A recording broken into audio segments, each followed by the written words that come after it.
The symmetry path basically says you got good basic mobility, you got good basic stability, but combining that together in transitions and patterns is still something we might want to polish. Jessie tested out pretty functional. Her basic mobility and basic motor control were adequate, but we're not to assume that she's functional. She has high goals, and I'm going to put her on one that's going to challenge her. This is a symmetry path. When you're pretty good with ankle mobility and pretty good with balance, we can still challenge you, and it doesn't have to go directly to a mobility or stability problem. We can make you represent a lot of different patterns and still keep you challenged by keeping you on your feet the whole time. She really gets to up the ante and challenge herself using the exact same equipment, but she's on her feet the whole time because she's demonstrated the fact that she's a little more functional. Let's see how it works out.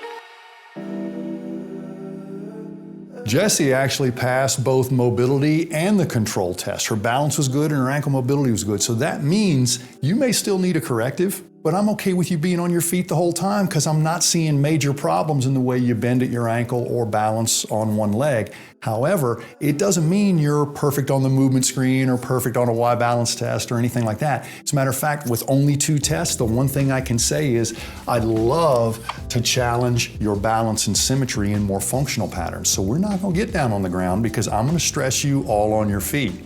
Having said that, I just want you to be aware of what's going on. I'm going to give you a few rules, but I'm going to let you sort of figure it out. First position is right in the center of the roll, feet touching each other, really close together. Go ahead and put your toes up. Go ahead and take a little bit bigger bite than that. You got plenty of mobility. There you go. Okay, now, if you just want to bend down and touch your toes one time with both hands, I want you to know what that feels like. Just go ahead and like you're going to touch your toes. And you're really, really flexible, and it's just easy for you to keep your knees locked and sacrifice and bend your back. But I'm gonna do the exact opposite for you. So come back up to the ceiling, and the very first thing I want you to do is soften your knees so much and put your rear end back so far that you hold this position as long as possible. Okay, so get as close to your feet as possible, hold that position, soften those knees, soften those knees, soften those knees, soften those knees, soften those knees. And now when you bend down, it's this part of your back, not this part of your back. So it's okay to look down, I want you there. So come back up.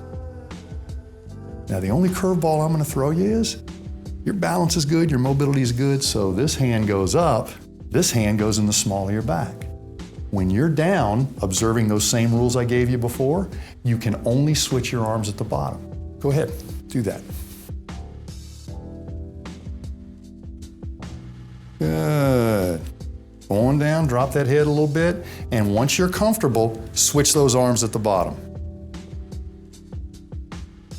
And come back up. And I want you to cycle through that so you've done it at least twice on each arm, okay? Starting now. Now, a lot of questions come up, why are we switching at the bottom? Well, a whole lot of people who maybe have balance or core or stability problems use their back, their neck, their traps to hold themselves up all day. A hard day, you feel right here, right? Well, I'm having you switch at the bottom because your arms aren't obligated to hold you up at the bottom, okay? And it's real easy for you to exploit your mobility and sort of compensate for stability. But by slowing you down and sort of throwing you off balance a little bit and making you bend where you're supposed to, not where you're not, you're actually getting some value from this, okay? Nice switch at the bottom. Now, I know you want to go for the floor, so go ahead and do that, but just follow all the rules, okay? One more cycle and go for the floor. As deep as you can, but let that neck go on down too. Look so you can see me back here with the stick. Good. It's okay to round the upper part of that spine. It's just not okay to round the lower part of that back in this position. Good. All right. Now stop right there. Are you aware that one arm being up or down is easier than the other, or are you just a little bit challenged holding the positions? Challenged holding the positions. Good, so the arms didn't mess with you as much as just having to not sacrifice your back all the time. Good, all right. I want you to step across the roll so your heels are up, toes are down, those feet are touching. Now, you're gonna do the exact same toe touch, and this always gives people a little bit of a thing, but I'm gonna add a squat in the middle, okay? So you're going to touch your toes, drop into a squat position, come back up out of the squat position, and then stand up, okay? But you still gotta do the arm switch, all right? Good.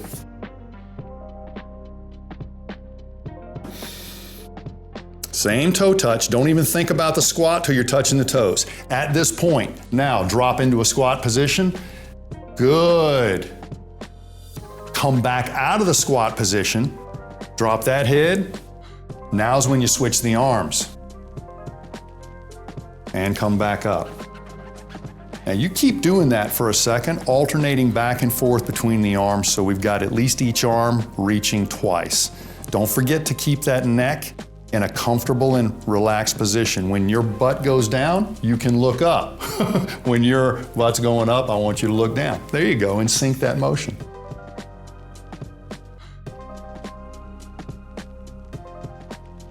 Now really all this does is it takes away your comfort zone. When your toes are up, that's a little different than you're used to. When your heels are up, that's a little different than you're used to. When your heels are up, we can also get into that squat without overstressing you.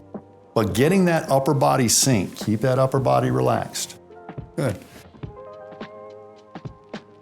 Now as you come up, I want you to inhale. Big inhale. And as you're going down, I want you to exhale and add that to the sequence now. And when you get in that squat position, I want you to pause right there. Okay? Now, before you go on your journey back up, take this hand and reach up in this direction and turn and try to see me behind you. Take note of how that feels and how far you go. Good. Now, don't let me interrupt your exercise. Go back to the toe touch position, switch your arms, come back up, and don't forget to inhale on the way up.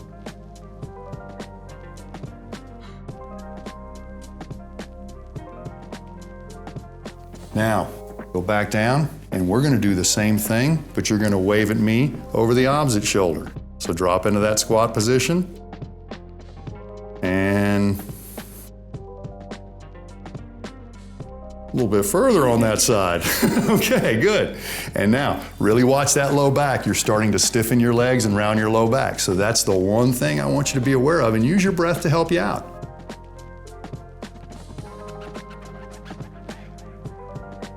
And inhale on the way back up.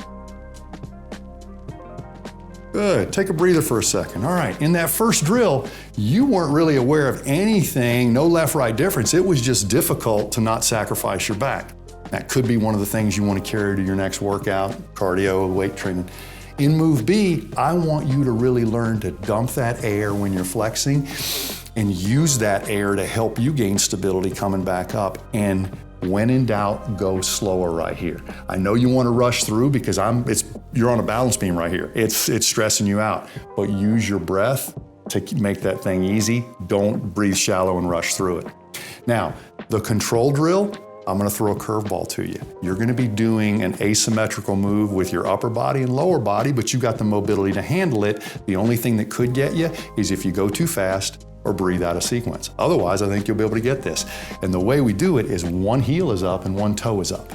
And it doesn't matter which arm sequence you start with, but you're gonna actually do this toe touch thing. You don't have to do the squat anymore, but you're gonna alternate arms 3 times, okay, in this stance, and then you're gonna switch your stance and alternate arms 3 times, okay?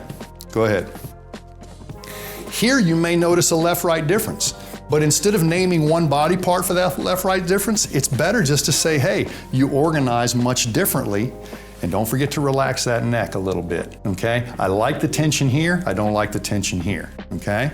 Let those feet wobble, go slow and inhale on the way up, exhale on the way down. It's really hard to fight that urge to rush through an unstable situation. But if you will add breath and you will slow down, you'll realize you're going to work all the right muscles you've been needing to work a little bit more anyway, and those are your stabilizers, okay? Now, had we done a full movement screen on you, we may have found some asymmetry or something like that, but from a basic mobility and stability standpoint, you passed ankle mobility and you passed a motor control test for balance. So there's no reason why I wouldn't think you were safe to do your entire routine in standing, which is going to be totally convenient for you, because if you do have stability problems, you actually have to do this more often than the person with mobility problems. This is your warm-up, this is your cool-down. This is how to find out if you're lined up for today or need to spend a little extra time on your breath and balance.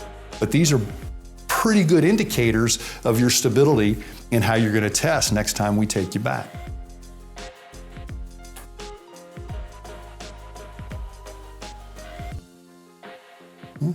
Really get that stance together good. And at least 3 arm switches.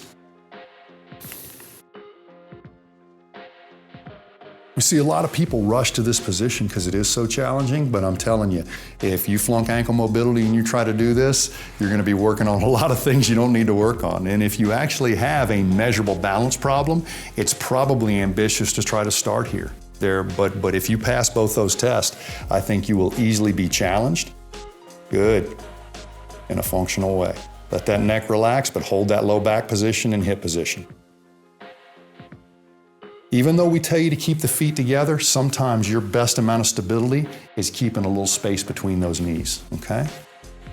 That'll help you out. Soft knees, organized back, but you don't have to have a tense back. It's just organized. Good job.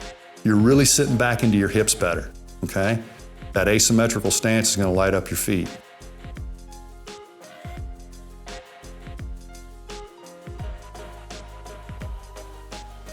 Nice job. Way to remember to relax that neck. That's okay. That's why your hand's down there, is to catch you. And get that breath on the way back up. It'll help. If you feel wobbly, just the bigger inhale, the better it'll be. Nice job. Come on off of there. Now, you had this stance and you had that stance. Was there a difference? Yes, but forward was easier. Okay, and was that the one you started with or finished with? The one I finished with. Okay, because sometimes it's just the fatigue, but if there is a left-right difference, then that's one of the things I just want note to self in your control. We're gonna retest you and all this kind of stuff, but unless I tell you different, that's your warm-up, that's your cool down, that's your light day workout, is just basically put something on TV, put on a song, and just go through that. When we look at stuff like yoga or Pilates or any type of mat work, it's usually assigned in a general consumption. This is lined up right for something that you can do. You have average balance and average mobility, but it doesn't mean you got average symmetry. And one of the things that we learned doing movement screening is even if you don't have mobility, flexibility, or balance or stability problems, you can still have left-right differences in your body. You can have a normal part and a super normal part. And we need to organize that too. And so that's gonna get easier for you in your workouts. You're probably gonna go smoother if you organize first. Strength's not a problem, flexibility's not a problem, stability's usually a problem, right? There you go. Well, here we are, and you see, test, retest, even on somebody who didn't flunk, I have a teaching moment to prove to her that a warm-up and a cool-down done in this way will get you a little more prepared for the session you're doing, and on a day when you're not working out, this can become your workout until it's really easy. If I wanted to go deeper with Jessica, I'd do a full screen. I'd do a Y balance test or some more invasive test to really customize this for her. But right now, she's got a couple of weeks of warm-up, cool-down, and corrective that are only going to enhance everything else she does physically.